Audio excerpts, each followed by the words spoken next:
Welcome, welcome to For Such a Time as This, the place where there is no such thing as a silent witness. We are talking about the Middle East wars. Rick is the resident expert. So, Rick, I'll let you take over as we look at the clips and look toward the Middle East.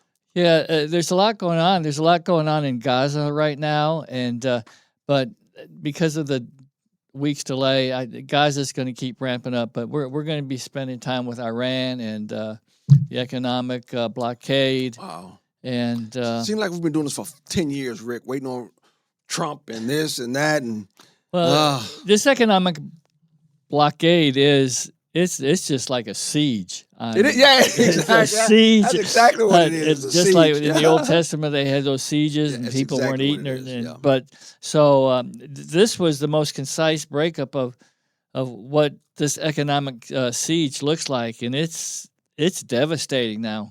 But you know what they said that I actually saw on Fox News? They were saying he was partnering with other countries smuggling oil out of the country, and then we're getting paid. Iran was still getting paid. That's why Trump threatened some of them. If you guys keep cooperating with Iran, remember you saw that. Yeah, right. But this is the UAE is the key. United Arab Emirates is the key. All of Iran's income, commerce, everything ran through the UAE first. Why? Didn't they bomb the UAE? Yeah, exactly. So now the U.S. and the UAE are, but you'll see how this is a definite economic siege on Iran. I don't know how long they could last with this. You'll see. It's very interesting. That's assuming we actually stopped everything, right? Well, we're still doing a little bombing here and there, but right now his focus cut off all means of export, I'm saying, I guess. Export, import, everything. Yeah, okay. Well, we have our first video, right? Right. So let's go ahead and go with the first clip. First clip. The UAE is not just a random trading partner with Iran. It's not just another trading partner. Dubai has been Iran's main artery to the global economy since the 1970s.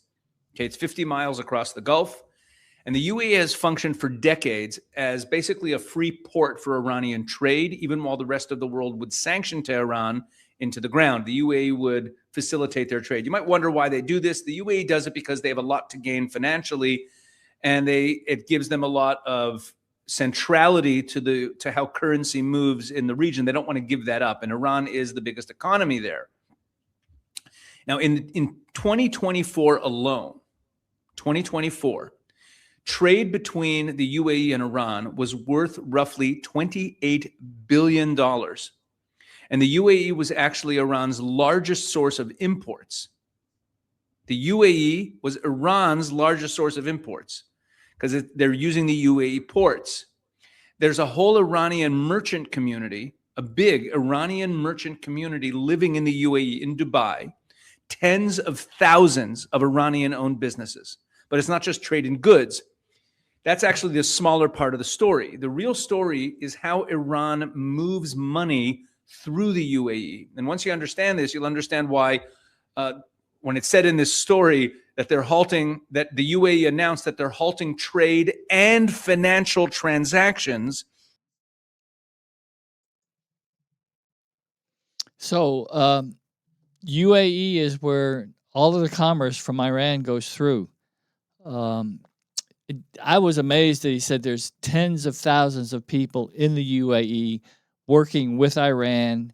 They've got this, they're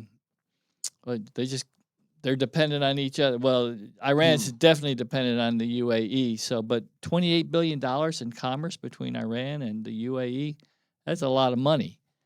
So, but I know we talk about economic blockades, and the Americans will say, well, we'll stop all the flow of money through this market and this one. So he's going to get into detail on how this is done. And there is a lot of stuff that the United States can't stop the crypto. They can't stop the gold transfers. They can't stop the shadow ships. So, and the UAE is involved in all of this, and it's explained in the next two clips. Okay, next clip. And here's the part that people don't understand about the movement of money in this network. No money actually crosses the border. None. Let me give you an example of how this actually works. Hawala, that's what it's called. Say someone in Tehran needs $100,000 to show up in Dubai, maybe to pay a supplier, maybe to move it onward out of Dubai somewhere else.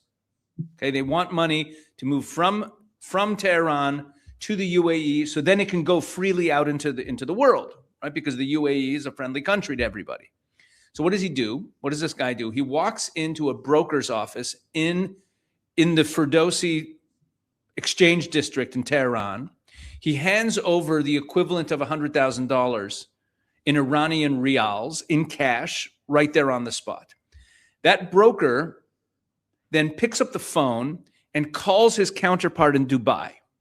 And he says, pay out $100,000 to this person. And within about 48 hours, someone in Dubai will hand over $100,000 in cash or deposit it into an account to whoever was supposed to receive it. But the money never transfers from Tehran to Dubai. It's just someone in Dubai making a payment. There's no wire transfer. There's no bank transaction at all. Nothing crosses a border, so nothing can show up on anyone's radar. There's nothing to track. The money that was collected in Tehran stays there in Tehran with the Iranian broker. The money that got paid out in Dubai comes out of the Dubai broker's own reserves. Okay, so how do the two brokers settle up with each other? How does the $100,000 get paid? How does it get transferred? They don't move cash back and forth every time. They let it net out over time through trade. So the Tehran broker owes the Dubai broker now.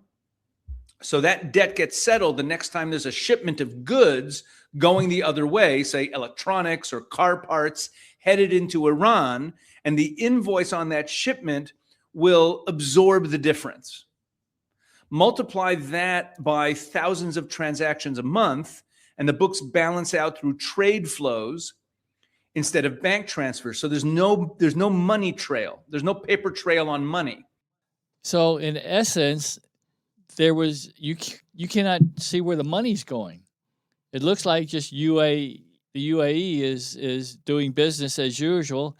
It doesn't say the money's coming from Iran. So they're playing games. So you can't stop bank accounts, or this institution's not going to take your money anymore. Mm-hmm. The UAE was covering up for Iran and all their shenanigans. Mm. So that's why I'm surprised that when Iran started bombing the UAE and all their money and all their commerce ran through the UAE, you would think they would have said, well, this is not going to be a good idea sooner or later. But anyway, so then the next clip also gives a little bit more details on this.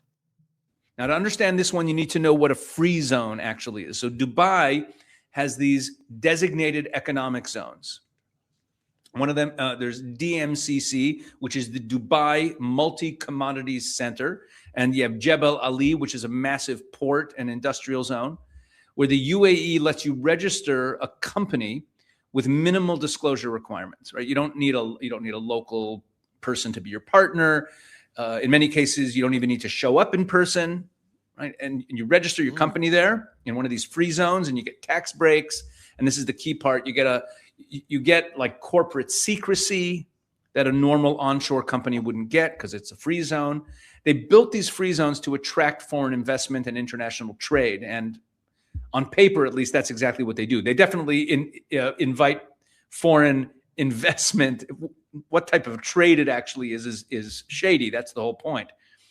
But that same setup, the fact that there's a minimal disclosure requirements and it's easy to incorporate, there's very minimal oversight and scrutiny over the corporations there. It's a free zone, right? So that setup is almost designed to allow people to hide who actually owns a company.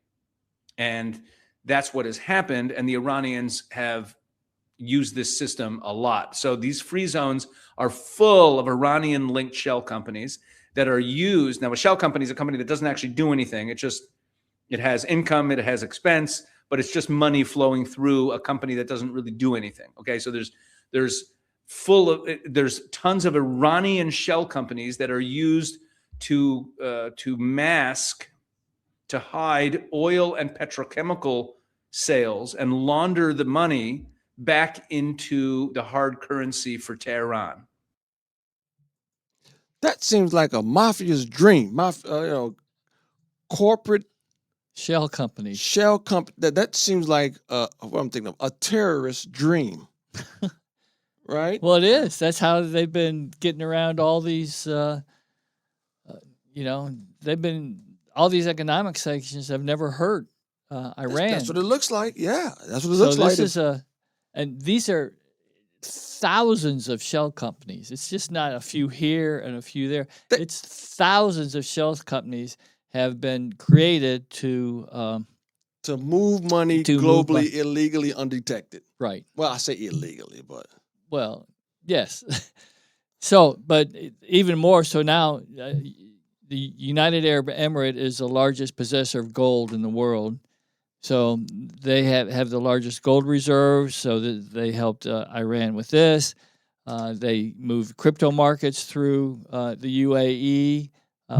America has no access to these crypto markets. So this is why this economic fury, I think that's what they called it, is so devastating, because it's going to just shut down Iran's complete economy. The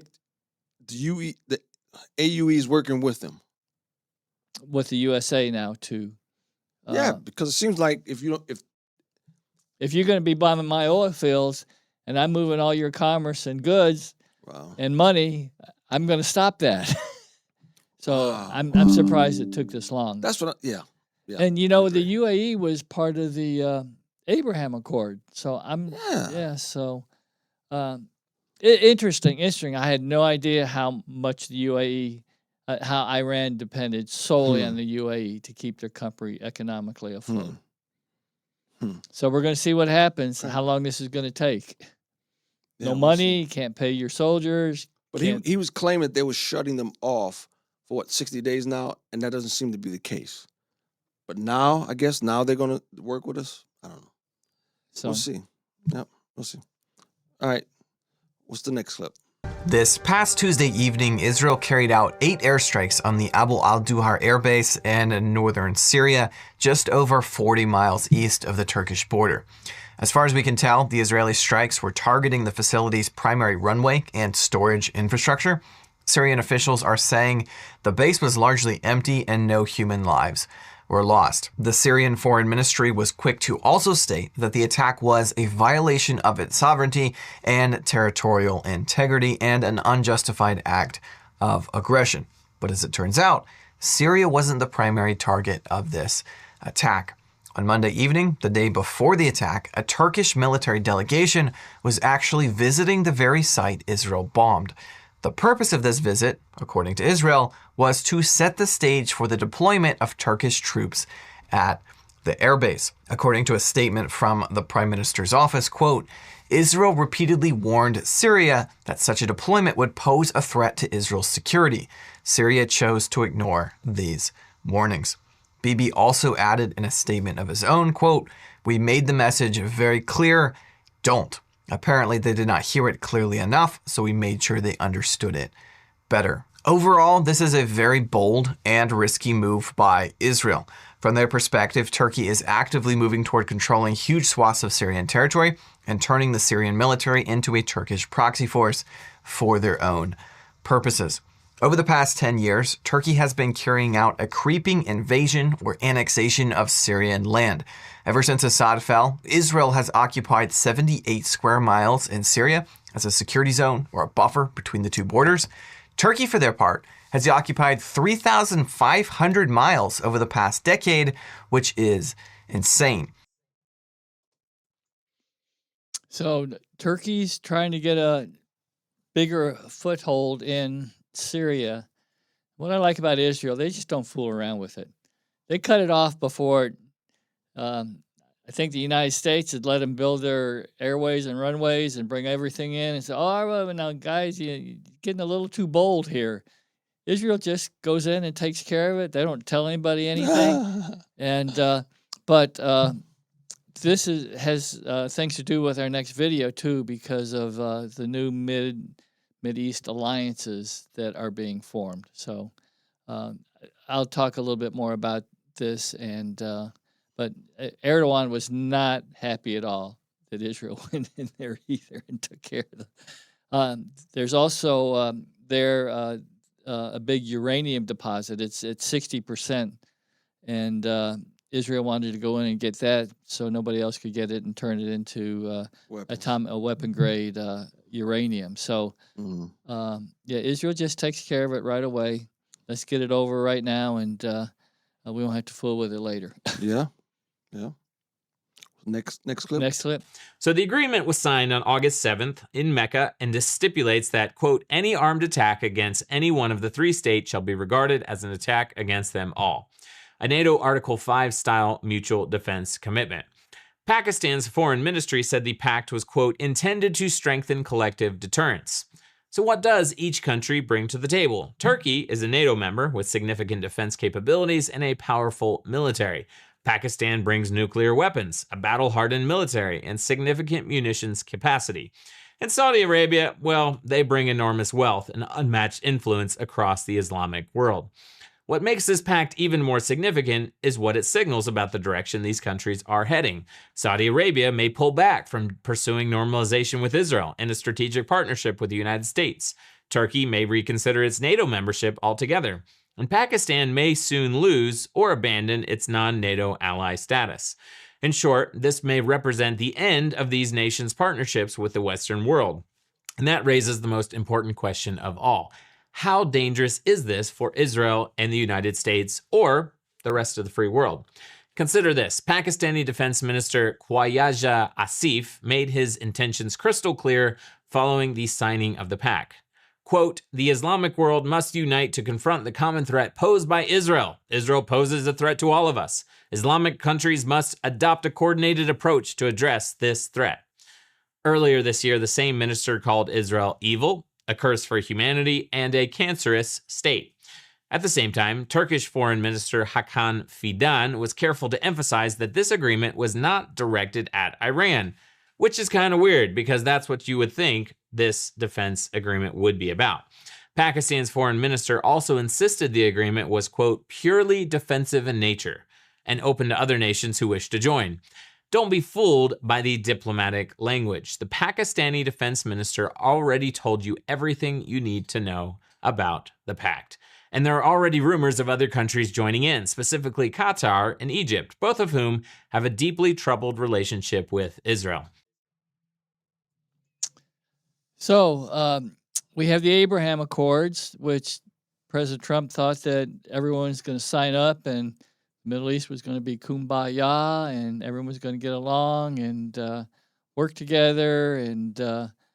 But this put a wrench in the works here. So we've got Turkey, Pakistan, and Saudi Arabia. So I thought Saudi Arabia was our allies. Well, yeah, we have a huge air base there. We have a lot of military base there. Yeah.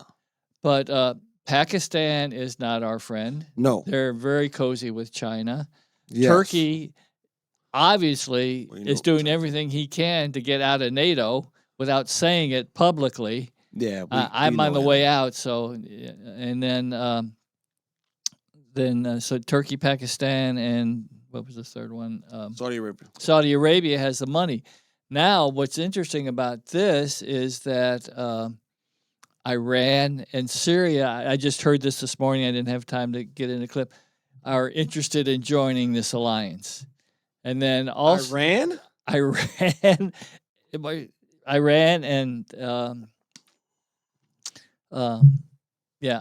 and Syria are interested in joining this alliance. Egypt and Qatar are talking about it now.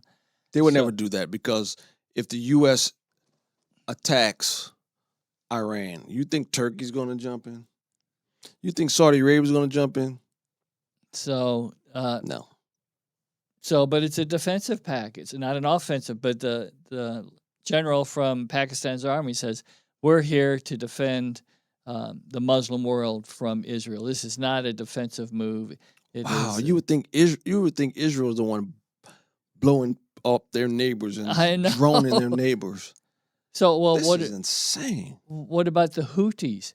The Houthis, in Yemen is divided in two parts. Saudi Arabia supports the real government there, and Iran supports the rebel governments, the Houthis.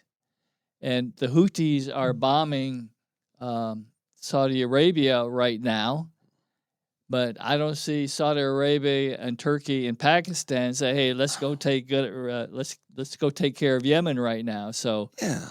it's all upside down and all inside out. But it's going to get more complicated with all these alliances, especially if this Middle East Muslim alliance continues to grow and the Abraham Accord just kind of goes away in the dust. So interesting.